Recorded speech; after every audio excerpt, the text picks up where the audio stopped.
일요 한자 25번째 시간입니다. 네, 지난 시간에 이어서 한반도의 산 이름 두 번째 제목을 제가 오늘은 내 이름은 한라산이다. 한라산. 내 이름에 한자가 있다. 한자로 좀 기억에 넣어. 부르기는 한라산으로 불러도 엄연한 한자 이름이 있으니까 그렇게 생각해 주면 어떨까. 산이 얘기하고 있는 것 같아요. 네. 그래서 지난 시간에 이어서 이번에 또 한 10개 산 정도 말씀을 드리겠는데 우리나라 산이 좋은 산, 좋은 이름을 가진 산이 많습니다. 다 할 수가 없어서 우선에 두 번째 이걸로 마치고 또 언젠가 나중에 한번 시간이 되면 나머지 또 모아서 해보도록 하겠습니다. 자, 속리산. 네, 속리산. 한자를 아시는 분들은 뭐 사실 설명 안 해도 이 뜻은 무엇인지 알죠. 네. 속세를 떠났다. 속세를 떠나 산에 입산수도한다. 뭐 그런 얘기가 되겠죠. 신라 784년 신라의 승려 유명한 고승 진표가 그 동네에 이르렀는데 밭을 갈던 소들이 모두 그 진표에게 이렇게 무릎을 꿇었다. 그것을 본 농부들이 하물며 저 짐승도 저러는데 사람은 뭐 오죽하겠느냐 따르지 않겠느냐 해서 석쇠를 버리고 진표를 따라서 입산수도를 하게 됐다. 그래서 속리산이다. 이렇게 되겠죠. 그런데 달리 해석하는 사람들도 있습니다.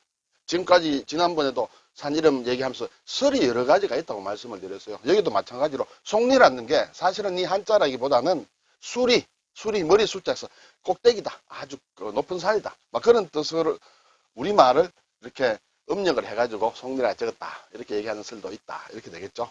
속리산에 가면 법주사가 유명합니다. 네. 속리산. 예, 아주 산세가 좋습니다. 네. 자, 그 다음에 지리산. 지리산인데 한자로는 지이산이라고 하죠. 네, 한자로는 이거 다를 이자입니다. 그렇죠? 지이산으로 쓰고 지리산으로 읽는다. 이렇게 되겠죠. 아마 제가 보니 1967년에 우리나라 국립공원 제1호 이렇게 되어 있는 것입니다. 그래서 이 글자를 그대로 해석을 하면 다름을 아는 것, 차이를 아는 것, 다를 이자, 차이 이자입니다.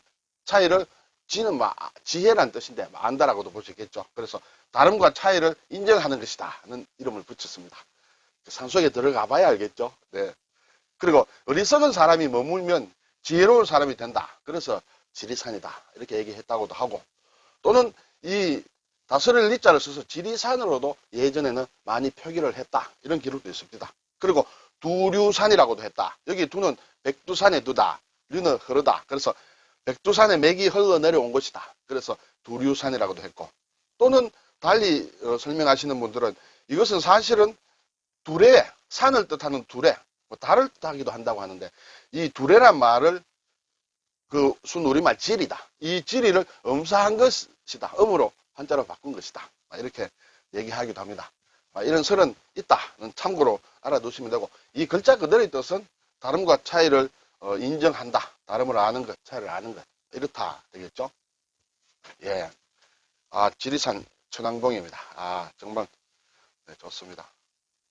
그리고 이제 팔공산, 네, 팔공산. 신라 때부터 공산이라고 불렀다. 그리고 중학이다, 부학이다. 산마다 사실 이름들이 많이 있습니다. 그런데 특별히 팔공산을 불린 것은 신라 말에 견훤이 후삼국에 신라를 공격했을 때 왕건이 이제 도와주러 출병을 합니다. 그런데 어떻게 반대로 수세에 몰렸어요. 그래서 거의 죽게 됐을 때 신순겸 등 8명의 장수가 거기서 전사를 했다. 그때부터 팔공산이라고 불렸다. 이렇게 되겠죠. 그래서 저는 지금 대구에 있기 때문에 팔공산에 가끔 이렇게 자주라고도 하실 정도로 다니는데 그 산기슭에 가면 신순겸의 사당도 있고 그렇습니다. 그 팔공산에는 또 유명한 절들이 있죠. 동화사, 파괴사, 부인사 이런 것들이 있습니다. 우리나라는 절의 이름은 상당히 뜻이 깊은 뜻이 많이 있는 것 같아요. 동화사다, 파괴사다 이런 것들이 다 깊은 뜻이 있는데 같은 종교지만은 교회 이름은 그렇게 어떤 좀 깊음을 나타내는 이름은 별로 없는 것 같아요. 주로 동네 이름이라든지 이런 걸 많이 붙이고 하는데 어쨌든 절 이름은 상당히 한번 따져볼 정도의 그런 이름들을 가지고 있다. 나중에 기회가 되면 우리나라 절 이름 재밌는 이름들을 한번 살펴보겠습니다. 네, 팔공산에 가면 갑바위가 있죠. 그래서 입시철 되면 또 많이 부모님들이 많이 올라옵니다. 네. 자, 무등산 광주에 있죠. 참 저는 이 이름을 볼 때마다 정말 참 깊은 뜻이 있다 이렇게 생각을 하는데 등급이 없다. 그렇죠. 평등하다는 뭐 우선 그렇게 볼 수 있겠죠. 높이를 헤아릴 수가 없고 견줄 만한 상대가 없어 등급을 매기고 싶어도 매길 수 없다. 그래서 무등이다. 네. 이것은 아마 반야심경에 그 부처님이 절대 평등의 깨달음, 무등등을 말하는 대목이다. 뭐 이렇게 쓰여 있습니다. 저는 사실은 불교를 잘 모르기 때문에 깊이 설명을 드리기는 좀 어렵습니다만, 그래도 대략 무등 이런 뜻일 것이다 추측할 수 있으리라 생각이 됩니다. 그런데 또 다시 다른 설명으로 순우리말 무돌매다. 무돌매.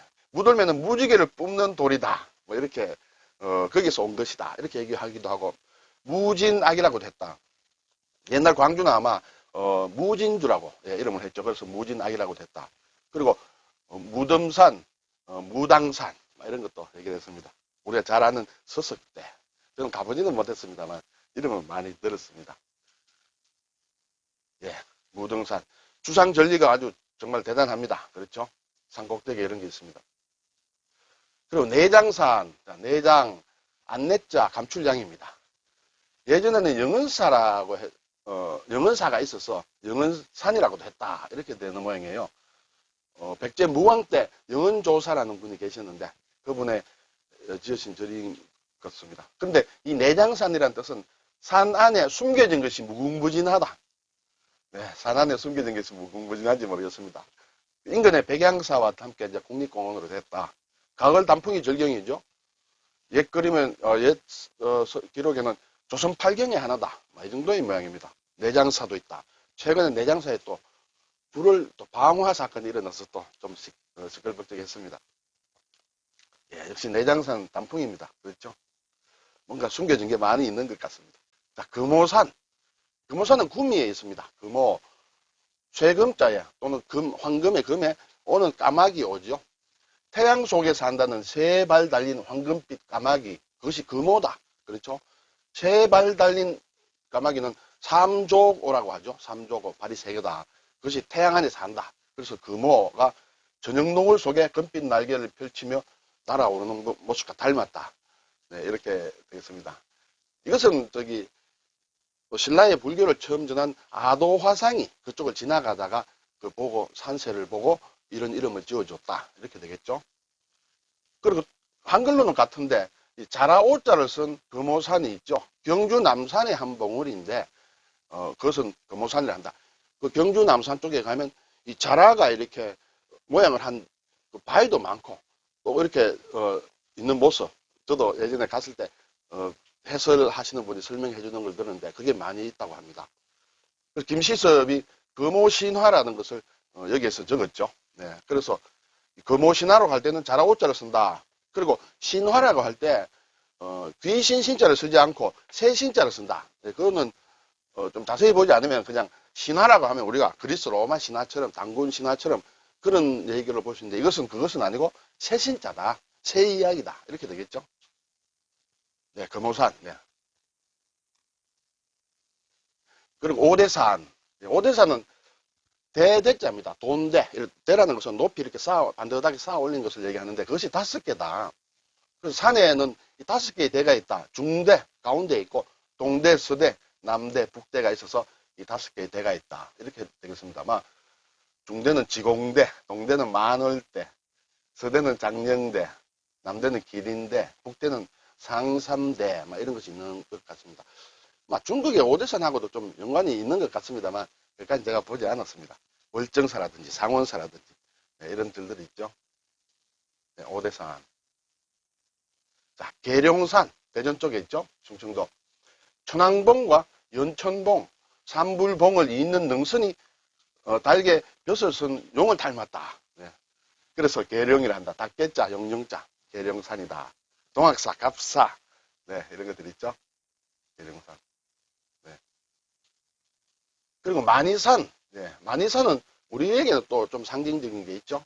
단군신하고 관련해서 마는 이게 된다는 뜻이에요. 된다. 예. 마리산이라고도 한다. 또는 두악이라고도 한다. 이 말이라고 하는 것은 머리에 중세음 말이라는 것을 음을 가지고 왔다. 그래서 말이 이렇게 된다. 올라가면 참성단 있고 한데 참이라는 것은 이제 구덩이를 얘기합니다. 우리가 전쟁을 할 때 보면 참호를 팔지 않습니까? 개인 참호라든지. 그래서 구덩이 참자다. 별성자를 쓰는 경우도 있고 성자를 쓰는 경우도 있는데, 제가 보니까 예전에는 성자를 별성을 쓰다가 지금은 어떤 자료에는 이 성성으로 되어 있다, 이렇게 볼 수 있습니다. 마이산은 또 따로 있죠. 전북입니까? 진안 쪽에.